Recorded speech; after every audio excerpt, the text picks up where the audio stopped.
Greetings, members, one and all of the Salivation Nation. What are the markets doing right now? Well, looky here. They're down even more. That's right. Gold is down about $12, and silver took a pretty big hit today, under $27.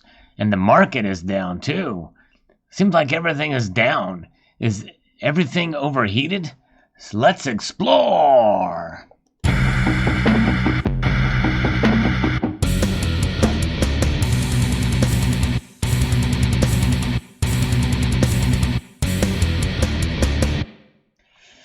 The overheating of the markets, that is one thing to keep in mind that could be happening with both the stock market, the tech sector, as well as the precious metals market. We'll take a look at it through the eyes of Market Watch and analyze this article here. Gold prices are settling at a one-week low as the U.S. stock market tumbles. Gold futures fell Thursday to settle at their lowest level in a week, as some traders look to precious metals to cover their losses and other assets on the heels of a drop in U.S. benchmark stock indexes. U.S. stock indexes traded sharply lower, poised to erase their gains for the week.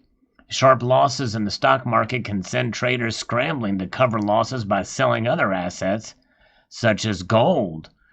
The jumpy gold price in the market is going to grind the emotion of traders on both sides of the market in the coming weeks, said Peter Spina, who is president of GoldSeek and SilverSeek.com, providers of news and analysis for precious metals. He told Market Watch that he sees strong support in the $1,900 area for gold prices and believes the metal will soon again try to push back up towards $2,000. I believe that. For now, December gold fell $6.90, or nearly 0.4%, to settle at $1,937.80 an ounce. That was the lowest finish for a most active contract since August 27th, according to FactSet data. Prices declined by 1.7% on Wednesday. December silver saw a bigger hit. They dropped 52 cents, or 1.9%, at $26.87. Following its 4.4% skid in the previous session. Gold had struggled for direction early Thursday, pressured by a fall in weekly U.S. jobless claims, but also found some support from data showing a monthly jump in the U.S. trade deficit. The U.S. jobless claims number was better, but the trade balance data was really awful, said Naeem Aslam, chief market analyst at Alva Trade. In fact, you look at GDP numbers, pretty bad. There's so many different ways to measure economic health, and are kind of all over the place. And so the markets kind of are reacting weirdly. Markets are down, and gold and silver prices are down. Initial jobless claims fell by 130,000 to a seasonally adjusted 881,000 in the last week of August, the Labor Department said Thursday. Government data, however, revealed that trade deficit jumped 18.9% in July, owing to a big snapback in imports.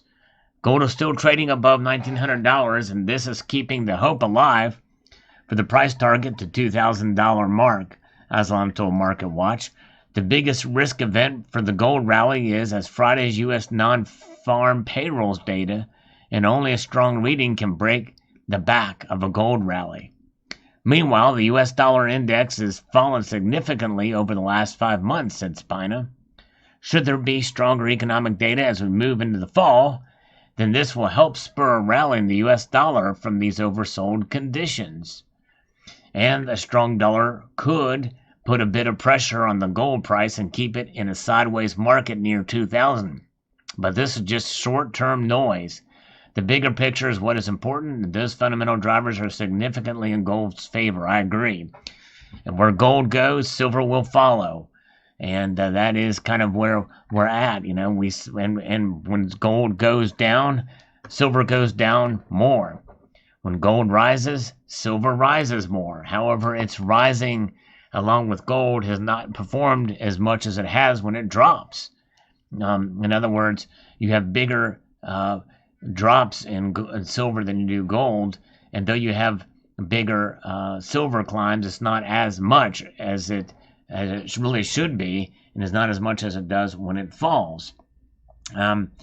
In Thursday's dealings, the U.S. dollar traded little unchanged as gauged by the ICE U.S. dollar index, 0.10%, a measure of the buck's strength against a half dozen currencies. After touching a 2-year low, the index has gained 0.5% so far this week. That's part of, I guess, of what keeping gold and silver somewhat down. Gold, which is priced in dollars, often trades inversely with the dollar, as moves in the U.S. unit can influence the attractiveness of the metal to holders of other currencies. For now, gold is in a healthy consolidation phase after a quick price run-up, Spina said. Gold is priming for its next move above $2,000 and fresh record highs. So it looks like most pundits, at least Spina believes, that gold is going to get back to its high and climb up even above that. And he believes that this is an excellent time to be accumulating, especially the miners, pointing out that they are trading very cheaply compared to historic ratios. They have yet to catch up to even these new higher prices. Well, if you want to invest in mining stocks, that's in a world of its own. You might as well just invest in the stock market. You have to really know these companies and have a really good idea.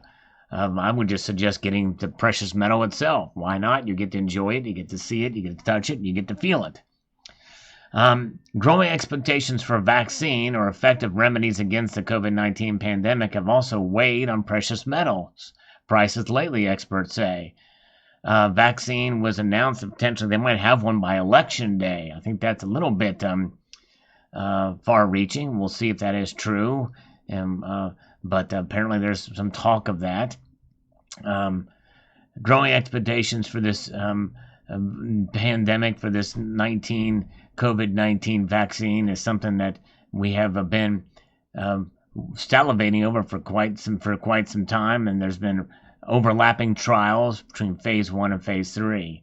Bullion has been boosted by economic uncertainty stoked by the pandemic and by the outsized monetary efforts implemented by central banks to stem the harm to business activity across the world. But a cure or treatment for the deadly disease could dislodge gold from its bullish perch. But you have to keep in mind, too, that just because a vaccine is approved and put on the market, you got to distribute it. And where's it going to go first? It's going to go to the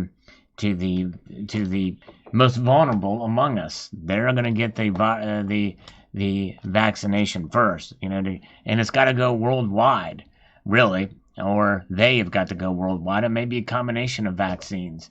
They've got to go through the approval process, and a lot of people are nervous about taking a vaccine, especially one that's rushed through so quickly. If a vaccine is imminent, it is safe to assume that central bankers will take their foot off the policy accelerator, wrote Stephen Ionis, Chief Global Markets Strategist at Axicorp, in a daily note. And we'll see how that plays out. It is very interesting. Even, let's say one does get approved, the psychology of it is, well, hey, there's the cure, essentially, or what's going to stop it. So it could have a dramatic impact, at least psychologically, even if not realistically. However, you keep in mind, we are under the elephant in the room, and that is the debt and deficit spending. And we're getting to World War II levels between GDP to debt ratio and things like that. It's getting really out of hand, and it has been for quite some time. And so that kind of thing is going to have to weigh. We're gonna have to deal with it in one way or another down the road here. So where are we at again? The precious metal prices are, well, they're down. And for some people, they think these markets are overheated and they want them to go down. I'm of that camp. I really do want prices to go down because I want a healthy economy.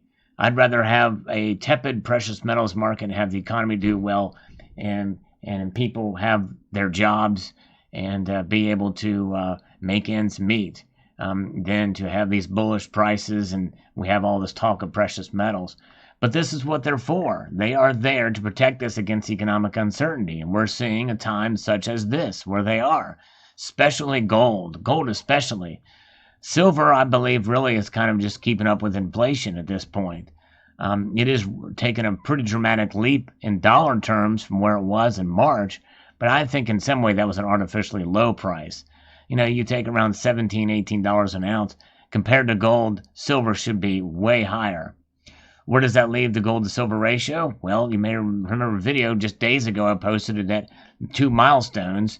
Well, now they've reversed those milestones. Number one being the gold to silver ratio. The performance of silver compared to gold is as such that we are now back up over 70, almost to 73 to 1. But that's better than 125 to 1 where it was back in March. So there you have it. There's the news of the day. Post your thoughts in the comment section below. I certainly appreciate every single one of you taking the time to watch this video. And so a multitude of gratitude to you all. And I want to encourage you to please rate, share, comment, and subscribe. Gotta go let the cat out. Gotta get the kitties out. Here, kitty. All right. There we go. You heard me let the kitty out.